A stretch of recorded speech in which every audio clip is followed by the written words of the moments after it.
जी उनका फैसला ये है कि नॉन पोल्यूशन दिल्ली को बनाना है, तो ये भी है, हम इसका स्वागत करते हैं। लेकिन सीएनजी में कोई पोल्यूशन नहीं है, इसको वो क्यों बदल रहे हैं? स्टेप बाय स्टेप बदल रहे हैं, हम तैयार हैं। नहीं मतलब सीएनजी पे बैन क्यों करा जाएगा, ये तो सरकार ने पास करी हुई है। सीएनजी तो पहले तो मतलब पेट्रोल पे चलती थी गाड़ी, फिर यही सीएनजी लेकर आए थे कि भाई सीएनजी चलेगी, इससे पोल्यूशन नहीं होता। तो मतलब इसका क्या मतलब है कि भाई ये इस पर बैन करेंगे, मतलब ये तो हमारी समझ में नहीं आई ना बात ये। इन्होंने नई नई पॉलिसी बनाने से पहले ये सोचना चाहिए था ना कि एक सर्वे करवा लेना चाहिए था कि नई रजिस्ट्रेशन को ना ई पॉलिसी में लाना चाहिए। और जो जिस वाहन का जो टाइम है 10 साल 15 साल जो है उनको वैसे कंप्लीट करना चाहिए। सरकार कोई और पॉलिसी लाए। क्या नाम है आपका? मेरा नाम राकेश बघेल है। ऑटो चलाते थे? जी हाँ, ऑटो चलाते हैं। कब से चला रहे हैं ऑटो? ये कोई लगभग 25-26 साल हो गए। अपना ऑटो है आपका? हाँ जी, है तो अपना ही ऑटो। तो दिल्ली सरकार का आपने अभी फ़िलहाल एक फ़ैसला सुना होगा जिसके अंतर्गत ईवी पॉलिसी लेकर आई जाएगी, जिसमें जो नए सीएनजी ऑटो है अब उनका जो है रजिस्ट्रेशन नहीं होगा। कैसा मानते हैं इस फैसले को? ठीक है जी, नई पॉलिसी में सीएनजी का नहीं होगा, इस फैसले को तो हम अच्छा मानते हैं। ये फैसला तो अच्छा है, चलो नया रजिस्ट्रेशन आप नहीं मत कीजिए सीएनजी का, ईवी आना चाहिए, पॉल्यूशन खत्म होना चाहिए, ये फैसले का हम स्वागत करते हैं।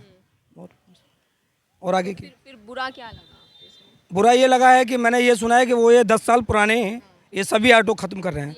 तो 10 साल जब इनका परमिट 15 साल का दिया हुआ है, तो वो 10 साल का क्यों ख़त्म कर रहे हैं? लेकिन वो ये भी तो कह रहे हैं इसको ई परमिट में बदला जाए। ई परमिट में बदला जाएगा, लेकिन जिनका 5 साल का परमिट पड़ा हुआ है उनको द्वारा आप कर्जे में डुबो रहे हैं, वो नहीं लेंगे, क्यों लेंगे? जबकि 15 साल का सरकार ने दिया ना।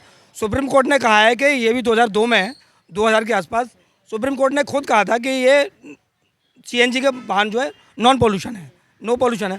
तो फिर अब इनमें क्या ऐसी दिक्कत आ गई जो 5 साल में ही पहले ही इसको ख़त्म किया जा रहा है? धीरे धीरे स्टेप बाय स्टेप ख़त्म करो।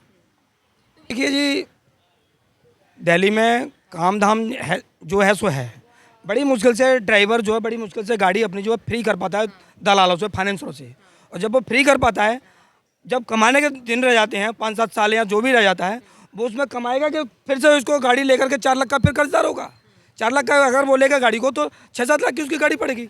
है वो फिर 10 साल में उसको ले पाएगा, फिर कमाएगा कहाँ से? फिर कमाएगा तो वो दलालों को देगा, सरकार को देगा। इसकी इंश्योरेंस होती है 10,000 साल का और 15,000 साल का, तो हम इसको फिटनेस के गवर्नमेंट को देते हैं। गवर्नमेंट तो लूटने वाले की हुई है, इसका मतलब तो ये है, यही है ना जी। तो मतलब बहुत नाखुश हैं आप रेखा सरकार से? बिल्कुल बिल्कुल नाखुश है, बिल्कुल ये इस फैसले से नाखुश हैं।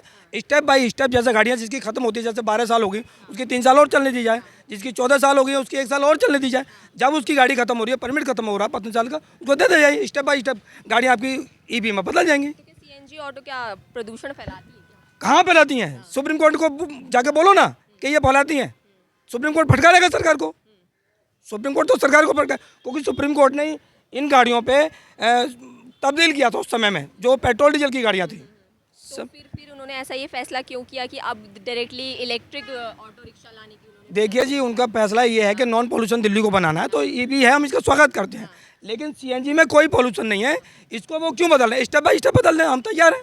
5 साल को जिनको 10 साल रह गया है गाड़ी का, 5 साल रह गया है, वो 5 साल बाद ले लेंगे गाड़ी। क्योंकि आप जब सीएनजी में दे ही नहीं रहे हो गाड़ी, तो वो तो ईवी लेंगे। उनको तो एक ही चांस है ना ईवी का, तो वो पेट भरना है, अपना गुजारा करना है, अपने जीविका चलानी है, तो वो ईवी को ही लेंगे, क्योंकि ऑप्शन ही नहीं है उसके पास में। नहीं मतलब सीएनजी पे बैन क्यों करा जाएगा, ये तो सरकार ने पास करी हुई है। सीएनजी तो पहले तो मतलब पेट्रोल पे चलती थी गाड़ी, फिर यही सीएनजी लेकर आए थे कि भाई सीएनजी चलेगी, इससे पोल्यूशन नहीं होता। तो मतलब इसका क्या मतलब है कि भाई ये इस पर बैन करेंगे, मतलब ये तो हमारी समझ में नहीं आई ना बात ये तो सरकार की लाई हुई पॉलिसी है सीएनजी की। तो इस पर बैन कैसे होगा, मतलब क्यों करेंगे? बात ठीक है, चलो वो करी जा रही, तो इसका मतलब इसमें सीएनजी में पोल्यूशन है क्या? मैं ये पूछना चाह रहा। जब पहले सरकार लेकर आई थी तो सरकार को ये नहीं पता था इसमें पोल्यूशन है? ये तो पता होगा ना, जब भी तो लेकर आई थी, जब भी तो उन्होंने पेट्रोल हटाया था कि भाई इसमें सीएनजी लगाएंगे तो पोल्यूशन कम हो जाएगा, होने का नहीं इससे। तो अब इसमें पोल्यूशन आ गया क्या? मैं ये पूछना चाह रहा सरकार से, अब इसमें पोल्यूशन आ गया क्या जो इसमें मान ले बंद करना चाह रहे? मेरे हिसाब से तो गलत है ये। जी ऐसा है ना, सरकार ने पॉलिसी बनाई हुई थी पहले जो डीजल की गाड़ी 10 साल तक और पेट्रोल सीएनजी की गाड़ी जो है वो 15 साल तक चलेगी। तो इन्होंने नई पॉलिसी बनाने से पहले ये सोचना चाहिए था ना कि एक सर्वे करवा लेना चाहिए था कि नई रजिस्ट्रेशन को ना ई पॉलिसी में लाना चाहिए, और जो जिस जिस वाहन का जो टाइम है 10 साल 15 साल जो है उनको वैसे कंप्लीट करना चाहिए। सरकार कोई और पॉलिसी लाए, और ये गरीब आदमी को क्यों तंग किया जा रहा है?